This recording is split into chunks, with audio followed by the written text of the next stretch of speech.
एक होनहार युवक जिसकी उम्र लगभग 35 साल मल्टीनेशनल कंपनी में जॉब करता था। अपने काम को अच्छे से जानता था, इसलिए प्रमोशन और सैलरी हाइक भी अच्छा हो रहा था।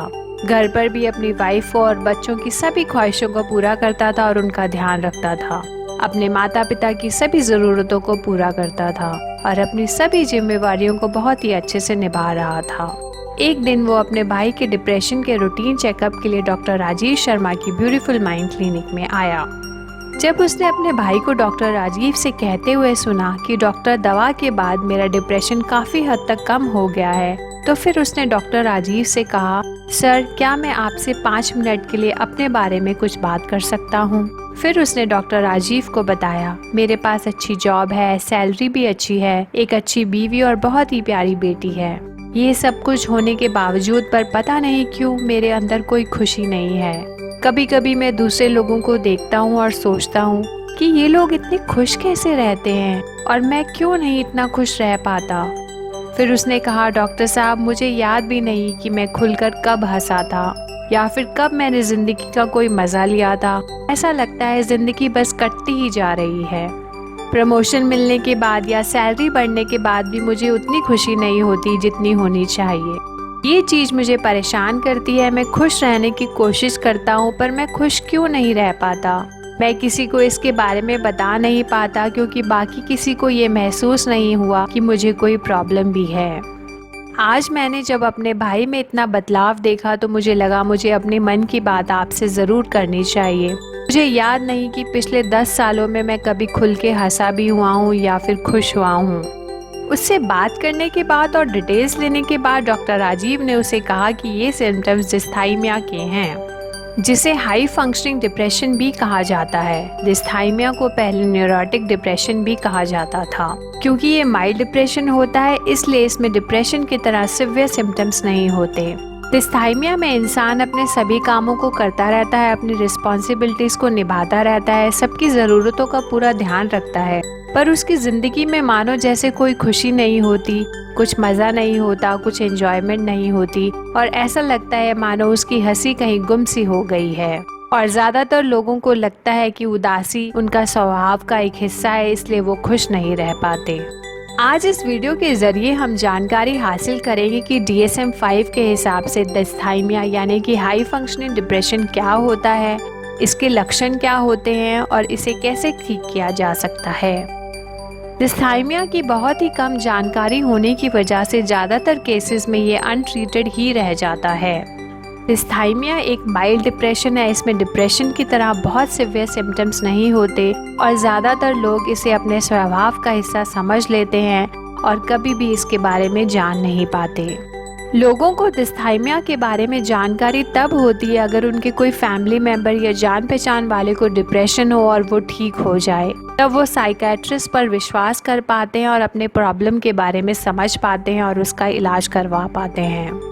डिस्थाइमिया के लिए सही जानकारी देना बहुत ही ज़्यादा ज़रूरी है क्योंकि ये अंडर डायग्नोस्ड है, मतलब इंसान परेशान है, इसका ट्रीटमेंट भी अवेलेबल है, पर सिर्फ सही जानकारी ना होने की वजह से इंसान सालों साल परेशान रहता है और कुछ केसेस में तो पूरी जिंदगी ही उदासी या अकेलेपन से निकल जाती है।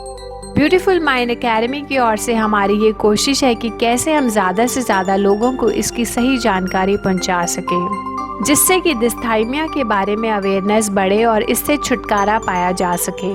DSM-5 के हिसाब से डिस्थाइमिया को डायग्नोस करने के लिए किसी भी 18 साल से उम्र वाले की व्यक्ति के लिए साइकियाट्रिस्ट को 2 साल तक की पेशेंट की बिहेवियर पैटर्न की हिस्ट्री लेनी होती है और कोई भी 18 साल से कम उम्र के लिए 1 साल का समय कंसिडर किया जाता है। जबकि डिप्रेशन को डायग्नोस बनाने के लिए साइकियाट्रिस्ट को सिर्फ 2 हफ्ते का समय चाहिए। इंसान अपनी पूरी रिस्पॉन्सिबिलिटीज को निभाता रहता है, इसलिए उसके फैमिली मेंबर्स को कभी भी फील नहीं होता कि उसे कोई प्रॉब्लम है। 50% केसेस में ये परेशानी 25 साल की उम्र से पहले ही शुरू हो जाती है, इसलिए कुछ लोग इसे अपने स्वभाव का, अपने नेचर का पार्ट समझ लेते हैं। कुछ केसेस में अगर डिप्रेशन का इलाज ना भी करवाया जाए तो वो 6 से 13 महीने में अपने आप ठीक हो जाता है, पर डिस्थाइमिया के केस में ये देखा गया है कि 1 या 2 साल में कभी ही ऐसा होगा कि 1-2 महीने इंसान खुल के खुश रहा हो। DSM-5 के हिसाब से डिस्थाइमिया के 6 लक्षण होते हैं। पहला, पुअर एपेटाइट और ओवर ईटिंग। सेकेंड, इंसोम्निया और हाइपरसोम्निया। थर्ड, लो एनर्जी और fatigue. Fourth, low self esteem. Poor concentration और difficulty in making decision. Sixth, feeling of hopelessness. अब इन लक्षणों को विस्तार में जानते हैं। लक्षण नंबर 1, पुअर एपेटाइट और ओवर ईटिंग। कुछ लोग ज़्यादा खाने लग जाते हैं और कुछ लोग कम। अक्सर ये देखा गया है कि जब भी किसी को स्ट्रेस होती है, कुछ लोग तो स्ट्रेस की वजह से जैसे उनकी भूख ही खत्म हो जाती है और कुछ लोग स्ट्रेस में बहुत ही ज़्यादा खाना खाने लग जाते हैं। लक्षण नंबर 2, इंसोम्निया और हाइपरसोम्निया, मतलब कुछ लोग ज़रूरत से ज़्यादा ही सोने लग जाते हैं और कुछ लोग बहुत ही कम। पर जब भी वो सो के उठते हैं वो बिल्कुल भी फ्रेश नहीं फील करते, बिल्कुल भी एक्टिव फील नहीं करते। लक्षण नंबर 3, लो एनर्जी और फिटीग। उन्हें हमेशा थकावट सी फील होती है और लगता है जैसे उनमें कोई एनर्जी ही नहीं है, बिना काम किए ही थक जाते हैं। उन्हें बहुत वीकनेस फील होती है, छोटा काम करने के बाद भी थकावट होने लग जाती है। नंबर 4, लो सेल्फ एस्टीम। इंसान का कॉन्फिडेंस लेवल काफ़ी ज़्यादा कम हो जाता है और मानो जैसे कि उसका आत्मविश्वास बिल्कुल ख़त्म ही हो जाता है। लक्षण नंबर 5, पुअर कंसंट्रेशन और डिफ़िकल्टी इन मेकिंग डिसीजंस। डिस्थाइमिया की वजह से किसी भी काम में कंसंट्रेट कर पाने में मुश्किल आती है और इसकी वजह से कोई भी डिसीजन लेना बहुत ही ज़्यादा मुश्किल लगता है। लक्षण नंबर 6, फीलिंग ऑफ होपलेसनेस। हर इंसान अपने आने वाली ज़िंदगी के लिए कुछ ना कुछ पॉजिटिव सोचता है और आशावादी रहता है, पर डिस्थाइमिया का पेशेंट मानो जैसे उसकी कोई उम्मीद ही नहीं होती, कोई पॉजिटिविटी ही नहीं होती। इसलिए लोग बड़े ही दुखी रहते हैं और बहुत ही ज़्यादा उदास रहते हैं। डिस्थाइमिया का मतलब होता है इल ह्यूमर्ड, मतलब कि ये लोग बिल्कुल भी खुश मिजाज नहीं होते, अपने आप को दूसरों से कम समझते हैं, लो कॉन्फिडेंस फील करते हैं। इनको गिल्ट की फीलिंग भी बहुत ही ज्यादा रहती है, हर चीज के लिए खुद को ब्लेम करते हैं और चिड़चिड़े रहते हैं। गुस्सा भी बहुत जल्दी आ जाता है, चीजों में इंटरेस्ट कम आता है और कंसंट्रेशन में प्रॉब्लम होती है। लो एनर्जी फील करते हैं, कुछ काम करने में मन नहीं लगता। इन सब चीजों की वजह से ये सब लोगों से कटे कटे रहते हैं। ऐसे लोगों के लिए दूसरे लोग खड़ूस जैसे शब्दों का भी इस्तेमाल करते हैं। डिस्थाइमिया की प्रॉब्लम बचपन से भी शुरू हो सकती है, इसलिए ज्यादातर लोग इसे अपना स्वभाव का हिस्सा समझकर 10-10, 15-15 साल तक इसके बारे में जान ही नहीं पाते। कुछ लोगों को लगता है कि जैसे उन्हें दूसरे लोगों से बात करने में झिझक होती है, उन्हें सोशल फोबिया है, पर जबकि वो ये समझ नहीं पाते कि डिस्थाइमिया की वजह से ऐसा हो रहा है। डिस्थाइमिया के लिए एक टर्म यूज की जाती है, it is more subjective than objective. इसमें शारीरिक लक्षण कम होते हैं और मानसिक लक्षण ज्यादा होते हैं।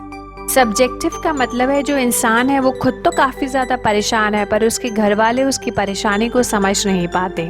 ये पुरुषों और महिलाओं में लगभग बराबर ही पाई जाती है। डिस्थाइमिया की वजह से आसपास के लोगों को लगता है कि ये अपने आप में ही गुम रहता है, दुखी रहता है, जैसे कि ये कोई दुखी आत्मा हो। इंसान अपने आप से ही परेशान रहता है, कभी शिकायत करेगा कि मुझे ठीक से नींद नहीं आ रही है, उसे लगेगा मेरी जिंदगी में जैसे मानो कोई खुशी ही नहीं है। ऐसे में इंसान बहुत कोशिश करता है कि वो खुश रहे, दूसरों के साथ हंसकर बातें करे, पर वो कर नहीं पाता। उन्हें लगता है कि सारे लोग इतने खुश कैसे रहते हैं, कैसे हंस पाते हैं, मैं क्यों नहीं ये सब कर पाता। उन्हें अपनी लाइफ बहुत ही ज्यादा बोरिंग लगती है। ऐसे लगता है कि जैसे लाइफ में कोई उमंग नहीं होती, कोई तरंग नहीं होती, हमेशा एक ही फीलिंग रहती है जैसे कि हम में कोई कमी है। ऐसे लोगों को डिप्रेशन के चांसेस भी ज्यादातर रहते हैं और इसमें 50% लोगों को डिप्रेशन हो भी जाता है। अगर किसी डिस्थाइमिया के पेशेंट को डिप्रेशन हो जाए तो उसे डबल डिप्रेशन कहते हैं, क्योंकि डिस्थाइमिया में इंसान बहुत ही उदास और अकेलापन महसूस करता है। इसकी वजह से नशे के चांसेस भी बढ़ सकते हैं, कुछ लोग शराब पीना शुरू कर देते हैं, मन की परेशानी भी बढ़ सकती है। कम या ज्यादा खाने की वजह से कुछ लोग मोटे हो जाते हैं या फिर कुछ लोग जैसे सूख ही जाते हैं। अब जानकारी हासिल करते हैं कि इसे ठीक कैसे किया जाए। डॉक्टर राजीव कहते हैं कि अगर लाइफस्टाइल में थोड़ा बदलाव लेकर आए, सही समय पर सोएं और उठें, रोज कम से कम 20 से 25 मिनट कोई भी एक्सरसाइज करें या फिर वॉक करें, हेल्दी और फ्रेश खाना खाएं, ये सब चेंजेस भी बहुत ही ज्यादा पॉजिटिव साबित होते हैं। इसमें साइकोलॉजिस्ट के साथ काउंसलिंग सेशन भी मददगार साबित होते हैं। अगर इन सब चेंजेस के बावजूद भी फायदा नहीं होता तो साइकेट्रिस्ट के पास आपको जाना होगा, जो आपको दवा देगा। डिस्थाइमिया का इलाज लंबा चलता है और दवा का असर 2 या 3 महीने में ही शुरू हो जाता है। इसमें अच्छी बात यह है कि कभी भी हॉस्पिटल में दाखिल होने की जरूरत नहीं पड़ती, क्योंकि ये एक माइल्ड फॉर्म ऑफ डिप्रेशन है।